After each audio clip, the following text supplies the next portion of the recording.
স্বাগতম সবাইকে introduction to electrical engineering এর সেকেন্ড রিভিউ ক্লাসে।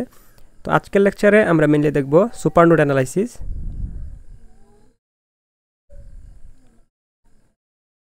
তো সুপারনোড অ্যানালাইসিসে আমরা প্রথমে দেখব হোয়াট ইজ এ সুপারনোড, অর্থাৎ সুপারনোড কি এবং সুপারনোড রিলেটেড যে সার্কিটগুলো কীভাবে আমরা সমাধান করব, আর তারপর সেই রিলেটেড একটা ম্যাথমেটিক্যাল প্রবলেম দেখব। তো প্রথমে যদি আসি যে নোডাল অ্যানালাইসিস, তো নোডাল অ্যানালাইসিসে আমরা কি করতাম, আমরা প্রথমে ডিফারেন্ট নোডগুলো আগে আইডেন্টিফাই করতাম। তো এই ক্ষেত্রে আমাদের টোটাল নোড সংখ্যা হচ্ছে 3টি। তার মধ্যে আমাদের অবশ্যই কী করতে হবে, একটিকে রেফারেন্স নোড ধরতে হবে। আর যে নোডটা মোটামুটি সবগুলো ব্রাঞ্চের সাথেই কমন, তো সেটাকে আমরা কী করি, রেফারেন্স নোড হিসেবে আইডেন্টিফাই করি। তো এই ক্ষেত্রে এই নোডটা হচ্ছে আমাদের কি রেফারেন্স নোড, আর এর সাপেক্ষে আমরা বাকি ভোল্টেজগুলোকে কী করব, ডিফাইন করব। তো এই যে ফার্স্ট নোডের যে ভোল্টেজ সেটাকে আমি ধরলাম V1, আর সেকেন্ড নোডের যে ভোল্টেজ সেটাকে আমি কী ধরলাম V2। তো নোডাল অ্যানালাইসিসের মেন উদ্দেশ্য ছিল ডিফারেন্ট নোডের যে ভোল্টেজগুলো সেই ভোল্টেজগুলোর মান ডিটারমাইন করা।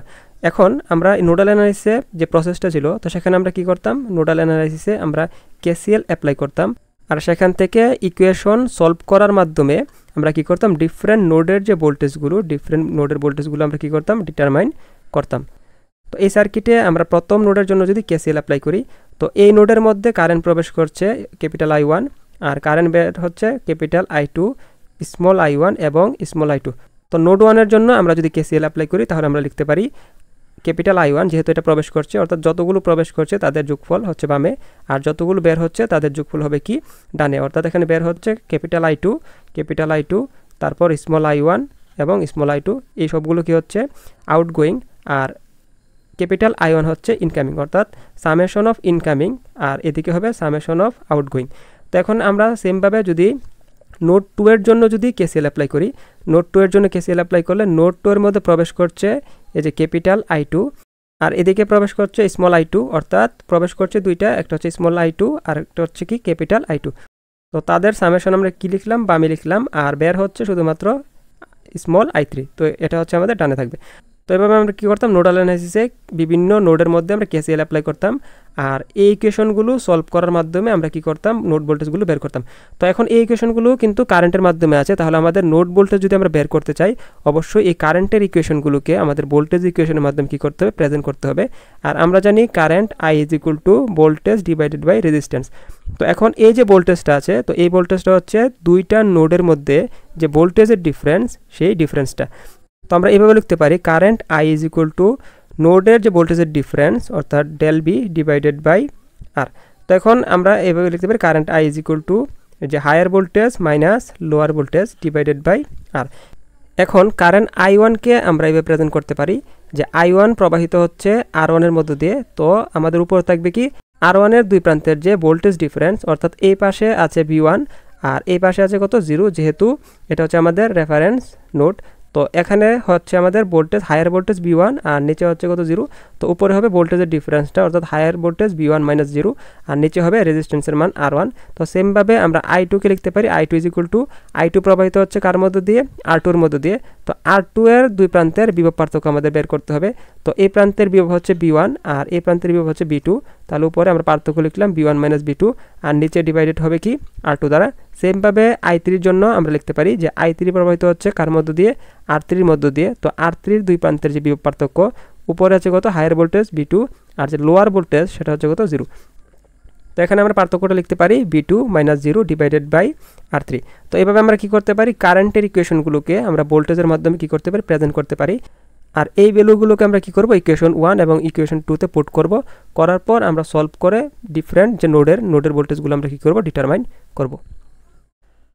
এ পর্যায়ে আমরা দেখব nodal analysis with voltage source, অর্থাৎ দুইটা নোডের মাঝখানে যদি ভোল্টেজ সোর্স এক্সিস্ট করে তখন আমরা কিভাবে অ্যানালাইসিস করব। তো প্রথম কেসটাতে বলা হচ্ছে নো রেজিস্ট্যান্স ইন সিরিজ, অর্থাৎ ভোল্টেজ সোর্সের সাথে যদি কোনো রকম সিরিজ রেজিস্ট্যান্স না থাকে, তো set the voltage of the non reference node. তো এখানে রেফারেন্স নোড হচ্ছে আমাদের এটা হচ্ছে আমাদের রেফারেন্স নোড, আর রেফারেন্স নোড বাদে বাকি যে নোডগুলো আছে সেগুলোকে আমরা কি বলবো, নন রেফারেন্স নোড। তো এটা হচ্ছে একটা নন রেফারেন্স নোড, এটা হচ্ছে একটা নন রেফারেন্স নোড, এবং এটা হচ্ছে আরেকটা নন রেফারেন্স নোড।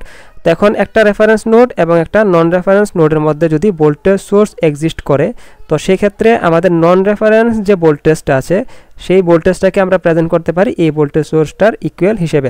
অর্থাৎ এক্ষেত্রে আমরা লিখব যে V1 = VS। আর যদি এরকম যদি হয়ে যায় ভোল্টেজ সোর্সের সাথে সিরিজে একটা রেজিস্ট্যান্স আছে, তো সেই ক্ষেত্রে আমরা কি করব, উইথ রেজিস্ট্যান্স ইন সিরিজ, অর্থাৎ ভোল্টেজ সোর্সের সাথে যদি সিরিজের রেজিস্ট্যান্স থাকে, সোর্স কনভার্সন, অর্থাৎ আমরা সোর্সটাকে কি করব, কনভার্ট করব কারেন্ট সোর্সে। তো আমরা জানি একটা ভোল্টেজ সোর্সের সাথে যখন সিরিজের রেজিস্ট্যান্স থাকবে, তো সেটাকে আমরা একটা কারেন্ট সোর্সে প্রেজেন্ট করতে পারি, যার প্যারালালি ওই সিরিজের রেজিস্ট্যান্সটা কি করব, অ্যাড করব। আর এদিকে কারেন্টের মান হবে ভোল্টেজ সোর্সের ভোল্টেজ ডিভাইডেড বাই সিরিজের যে রেজিস্ট্যান্স তার মান।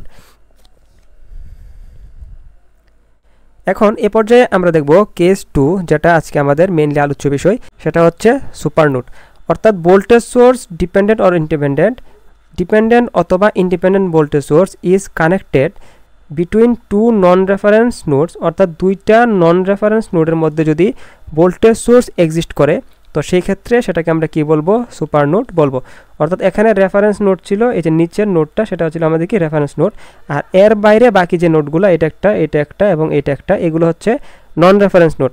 এখন দুইটা নন রেফারেন্স নোডের মধ্যে যদি ভোল্টেজ সোর্স এক্সিস্ট করে, তো সেটাকে আমরা কি বলবো, সুপার নোড বলবো। তো এই ক্ষেত্রে আমি যদি এটাকে যদি নোড 1 ধরি, এটাকে যদি 2 ধরি, আর এটাকে যদি 3 ধরি, তাহলে 2 এবং 3 মাঝখানে কিন্তু একটা ভোল্টেজ সোর্স এক্সিস্ট করছে, তো এটাকে আমরা কি বলবো, সুপার নোড বলবো। তো এখন যদি সুপার নোড যদি এক্সিস্ট করে, তাহলে আমরা একটা সার্কিট কীভাবে অ্যানালাইসিস করব। তো এখানে বলা হচ্ছে apply both KVL and KCL, অর্থাৎ সুপার নোড এক্সিস্ট করলে আমাদের অবশ্যই কেসিএলও অ্যাপ্লাই করতে হবে এবং কেভিএলও অ্যাপ্লাই করতে হবে। তো এ পর্যায়ে আমরা দেখব যদি সুপার নোড যদি এক্সিস্ট করে, তখন আমরা একটা সার্কিট কীভাবে অ্যানালাইসিস করব। তো শর্ট দি ভোল্টেজ সোর্স, অর্থাৎ যে ভোল্টেজ সোর্সটা দুইটা নন রেফারেন্স নোডের মধ্যে অবস্থান করবে, তাকে কি করতে হবে, শর্ট করে দিতে হবে। অর্থাৎ এই ভোল্টেজ সোর্সটাকে আমরা কি করব, শর্ট করে দেব। আর এই ভোল্টেজ সোর্সটাকে যদি শর্ট করে দিই, তখন এই নোড আর এই নোড এখন কম্বাইনলি কিন্তু একটা নোড গঠিত হয়েছে, অর্থাৎ এই নোডটাকে এখন আমরা কি বলবো, সুপার নোড। অর্থাৎ যখন আমরা ভোল্টেজ সোর্সটাকে শর্ট করে দেব, তখন সুপার নোডটা গঠিত হবে। আর এই সুপার নোডের মধ্যে আমাদের কি করতে হবে, কেসিএল অ্যাপ্লাই করতে হবে। অর্থাৎ এই সুপার নোডে আমরা এখন কি করব, কেসিএল অ্যাপ্লাই করে একটা ইকুয়েশন কি করব, ফর্ম করব। আর বাকি যে ইকুয়েশনগুলো, অর্থাৎ যতটা আননোন থাকবে আমাদের কিন্তু ঠিক ততটা ইকুয়েশন লাগবে। তো একটা ইকুয়েশন আমরা পাবো এই যে সুপার নোডের মধ্যে কেসিএল অ্যাপ্লাই করে, আর বাকি ইকুয়েশনগুলো আমরা কীভাবে পাবো, বাকি ইকুয়েশনগুলোর জন্য আমাদের কি করতে হবে, যে ভোল্টেজ সোর্সটা আসলে সুপার নোডটা গঠিত করেছে, তো এই ক্ষেত্রে সুপার নোড গঠিত হয়েছে এই সোর্সের কারণে, এই সোর্সটাকে বা এই সোর্সের ভোল্টেজের মানটাকে আমরা প্রকাশ করব difference of two node voltages. অর্থাৎ এর দুই পাশের দুইটা নোড ভোল্টেজের ডিফারেন্স আকারে আমাদের কি করতে হবে, এই ভোল্টেজ সোর্সটাকে প্রকাশ করতে হবে। এখন একাধিক ভোল্টেজ সোর্স যদি থাকে, তখন ওই ভোল্টেজ সোর্সগুলোকেও তার দুই পাশের যে নোড ভোল্টেজগুলো তার পার্থক্যের মাধ্যমে কি করতে হবে, প্রকাশ করতে হবে। তো এখানের ভোল্টেজ সোর্স যেটা ই, এটাকে আমরা কীভাবে প্রকাশ করতে পারি, ইকে আমরা লিখতে পারি E is equal to V1 minus V2। তো এইভাবে আমরা কি করতে হবে, প্রকাশ করতে হবে। অর্থাৎ স্টেপ হচ্ছে দুইটা, একটা হচ্ছে সুপার নোডে আমরা কেসিএল অ্যাপ্লাই করব। সুপার নোডে যখন কেসিএল অ্যাপ্লাই করব, তো সেই ক্ষেত্রে আমাদের একটা ইকুয়েশন আসবে, আর ভোল্টেজ সোর্স যেটা যার কারণে সুপার নোডটা গঠিত হয়েছে, difference of two node voltages, অর্থাৎ তার দুই পাশের দুইটা নোড ভোল্টেজের ডিফারেন্স আকারে আমাদের কি করতে হবে, প্রকাশ করতে হবে। তো এখন এই সার্কিটের জন্য যদি দুইটা স্টেপ যদি ফলো করি, তো প্রথম কাজ হচ্ছে কি, আমাদের প্রথম স্টেপ হচ্ছে অ্যাপ্লাইং কেসিএল। সুপার নোডের মধ্যে আমরা কেসিএল অ্যাপ্লাই করব। তো এখন এই দুইটা নোড যখন মিলিতভাবে সুপার নোড গঠিত করে, তো সেই ক্ষেত্রে আমরা বলতে পারি এই সম্পূর্ণটা কিন্তু একটা নোড হিসেবে কাজ করবে। তো এখন এই নোডের মধ্যে কারেন্ট ক্যাপিটাল I1 কি করছে, প্রবেশ করছে, আর এদিকে কারেন্ট স্মল I3 কিন্তু এই নোডের মধ্যে কি করছে, প্রবেশ করছে। তো এখন ইনকামিং কারেন্ট দুইটার যোগফল আকারে আমরা বামে লিখতে পারি, অর্থাৎ capital I1 plus small I3। আর আউটগোয়িং যে কারেন্টগুলো আছে, অর্থাৎ যতগুলো কারেন্ট বের হচ্ছে, যেমন এই কারেন্টটা কি হচ্ছে, এই সুপার নোড থেকে বের হচ্ছে, I3 বের হচ্ছে, আর এদিকে I1 বের হচ্ছে, I2 বের হচ্ছে এবং ক্যাপিটাল I2 বের হচ্ছে। তো এই চারটা কারেন্টকে আমরা ডান পাশে যোগ আকারে লিখতে পারি। তো এখান থেকে আমরা যদি সলভ করি, তাহলে আমরা এরকম ইকুয়েশনটা পাবো। এখন আবার কি করতে হবে, কারেন্টের ভ্যালুগুলোকে এখন ভোল্টেজের মাধ্যমে কি করতে হবে, প্রেজেন্ট করতে হবে। তো আমরা যদি প্রথম I1কে যদি প্রেজেন্ট করি, তো I1 কার মধ্যে দিয়ে প্রবাহিত হচ্ছে, R1 এর মধ্যে দিয়ে। তো তার দুই প্রান্তের যে ভোল্টেজ পার্থক্য, তার দুই প্রান্তের ভোল্টেজ পার্থক্য হচ্ছে কত, হায়ার অংশের যে ভোল্টেজ, হায়ার অংশের ভোল্টেজটা হচ্ছে কত, V1। তো আমি লিখব V1 মাইনাস, আর নিচের অংশে যে ভোল্টেজ, লোয়ার ভোল্টেজ হচ্ছে কত, 0, যেটা reference voltage, divided by R1। তো সেখান থেকে আমরা V1 বাই R1 পাবো। আর যখন I2 বের করব, I2 প্রবাহিত হচ্ছে কার মধ্য দিয়ে, R2 এর মধ্য দিয়ে। তো R2 এর এক পাশের হায়ার ভোল্টেজ হচ্ছে কত, V2। তো আমাদের এই পাশে লিখতে হবে V2 মাইনাস, আর লোয়ার ভোল্টেজ কত, রেফারেন্স ভোল্টেজ 0, V2 মাইনাস 0, আর নিচে হবে রেজিস্ট্যান্সের মান R2। তখন আমরা এরকম ইকুয়েশনটা পাবো। আর যখন I3 এর মান যখন নির্ণয় করব, তো I3 প্রবাহিত হচ্ছে নোড 1 থেকে নোড 3 এর মধ্যে। তো এখন হায়ার ভোল্টেজ হচ্ছে কত, V1, আর লোয়ার ভোল্টেজ হচ্ছে কত V2। তো এখন আমাদের লিখতে পারি কত V1 - V2 divided by R3। তো এভাবে আমরা কি করতে পারি কারেন্টগুলোকে ভোল্টেজের মাধ্যমে প্রকাশ করতে পারি। এখন স্টেপ 2 যে বিষয়টা, স্টেপ 2তে আমরা দেখেছি যে ভোল্টেজ সোর্সটার কারণে সুপারনোড গঠিত হয়েছে, তো এখানে এই ভোল্টেজ সোর্সটার কারণে সুপারনোডটা গঠিত হয়েছে। তো এই ভোল্টেজ সোর্সটাকে এখন আমাদের কি করতে হবে ডিফারেন্স অফ নোড ভোল্টেজের, অর্থাৎ দুইটা নোড ভোল্টেজের ডিফারেন্স আকারে প্রকাশ করতে হবে।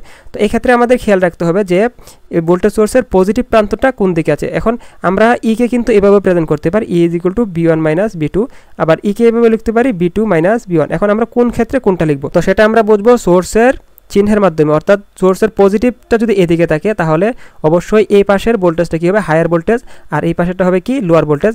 আর সোর্সটা যদি এরকম থাকতো যে এই পাশে পজিটিভ, তখন এই পাশের ভোল্টেজটা কিন্তু হায়ার থাকতো আর এই পাশের ভোল্টেজটা লো থাকতো। তো যদি এরকম যদি থাকে যে এই পাশের ভোল্টেজটা হায়ার, অর্থাৎ B1 যদি হায়ার হয় তখন আমরা এইভাবে লিখবো B1 - B2। আর যদি এরকম থাকে যে এই পাশের ভোল্টেজটা হায়ার, তো সেই ক্ষেত্রে আমরা লিখবো B2 - B1। তো এভাবে আমরা কি করব যে যার কারণে সুপারনোডটা গঠিত হয়েছে সেই সোর্সটাকে দুইটা নোড ভোল্টেজের ডিফারেন্স আকারে আমরা কি করব প্রকাশ করব। তো আমাদের এখানে স্টেপ দুইটা, একটা হচ্ছে আমরা সুপারনোডে KCL অ্যাপ্লাই করব, সেখান থেকে আমরা একটা ইকুয়েশন পাবো, আর বাকি যে ইকুয়েশনগুলো আমরা বের করব ভোল্টেজ সোর্সটাকে আমরা নোড ভোল্টেজের ডিফারেন্স আকারে প্রকাশ করার মাধ্যমে। তো এ পর্যায়ে আমরা একটা ম্যাথমেটিক্যাল প্রবলেম সলভ করব যেটা সুপারনোড রিলেটেড।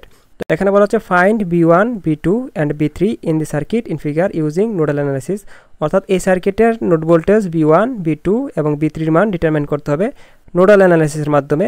তো এর আগে আমরা দেখেছিলাম যখন নন রেফারেন্স নোডের মাঝে যখন ভোল্টেজ সোর্স এক্সিস্ট করে তখন সেই কন্ডিশনটাকে বলা হয় সুপারনোড, অর্থাৎ এখানে নন রেফারেন্স নোড 1 এবং নন রেফারেন্স নোড 2 এর মধ্যে কিন্তু একটা ভোল্টেজ সোর্স আছে, তাহলে অবশ্যই এখানে একটা কী হবে সুপারনোড গঠিত হবে। আবার এই পাশে নন রেফারেন্স নোড 2 এবং 3 মাঝে কিন্তু আরেকটা ভোল্টেজ সোর্স আছে, তো এই ক্ষেত্রেও কিন্তু একটা সুপারনোড গঠিত হবে। তো সুপারনোডের ডেফিনেশনে আমরা দেখেছিলাম ভোল্টেজ সোর্স হতে পারে ডিপেন্ডেন্ট অথবা ইন্ডিপেন্ডেন্ট। তো এই ক্ষেত্রে এই সোর্সটা হচ্ছে আমাদের ডিপেন্ডেন্ট সোর্স আর এটা হচ্ছে আমাদের ইন্ডিপেন্ডেন্ট সোর্স, অর্থাৎ ডিপেন্ডেন্ট অথবা ইন্ডিপেন্ডেন্ট যে ধরনের সোর্সই থাকুক না কেন সেটা যদি দুইটা নন রেফারেন্স নোডের মধ্যে অবস্থান করে তো সেই ক্ষেত্রে আমরা সুপারনোড কন্ডিশনটা পাই। তো এই ক্ষেত্রে আমাদের সার্কিটে আমরা কীভাবে অ্যানালাইসিস করি, এই ক্ষেত্রে আমাদের সার্কিট অ্যানালাইসিসের জন্য আমাদের দুইটা স্টেপ আছে। একটা হচ্ছে আমাদের সুপারনোডের মধ্যে KCL অ্যাপ্লাই করতে হবে। আর সুপারনোড কীভাবে গঠিত হয়, সুপারনোড গঠিত হয় যখন আমরা ভোল্টেজ সোর্সটাকে শর্ট করে দেব, তো সেই ক্ষেত্রে দুইটা নোড মিলে একটা সুপারনোড গঠিত হবে। আর সেকেন্ড স্টেপটা হচ্ছে যে ভোল্টেজ সোর্সের কারণে সুপারনোডটা গঠিত হয়েছে তাকে দুইটা নোড ভোল্টেজের ডিফারেন্স আকারে প্রকাশ করতে হবে। এখন এই সার্কিটে যদি আমরা ভোল্টেজ সোর্সগুলোকে যদি শর্ট করে দিই তো এটাকে আমাদের কি করতে হবে শর্ট করতে হবে, আর এই ভোল্টেজ সোর্সটাকেও শর্ট করতে হবে, তাহলে এই দুইটা নোড মিলিত হবে একটা নোড গঠিত করবে, আর এই দুইটা অর্থাৎ 2 এবং 3 মিলিতভাবে কি করবে আরেকটা নোড গঠিত করবে। তো এখন এই সম্পূর্ণটা মিলে কিন্তু একটা সুপার নোড গঠিত হবে। এখন আমাদের যে এই রেজিস্ট্যান্সটা এর দুই প্রান্ত কিন্তু এই সুপার নোডের দুই প্রান্তের সাথে কানেক্টেড।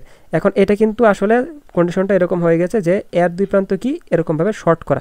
এখন আমরা জানি যখন একটা রেজিস্ট্যান্স যখন শর্ট করা থাকে তো কারেন্ট যদি এদিকে ফ্লো হয় তখন সম্পূর্ণ কারেন্টটা কিন্তু শর্ট সার্কিট পাথের মধ্যে দিয়ে ফ্লো হবে, অর্থাৎ এর মধ্যে যে কারেন্ট এর মধ্যে কারেন্টের মান কত হবে 0 হবে। আর আমরা জানি একটা ওপেন সার্কিটের মধ্যে কিন্তু কারেন্টের মান 0 হয়, অর্থাৎ একটা সার্কিট যদি এরকম থাকে যে ওপেন আছে তো তার মধ্যে কারেন্টের মান কত আছে 0।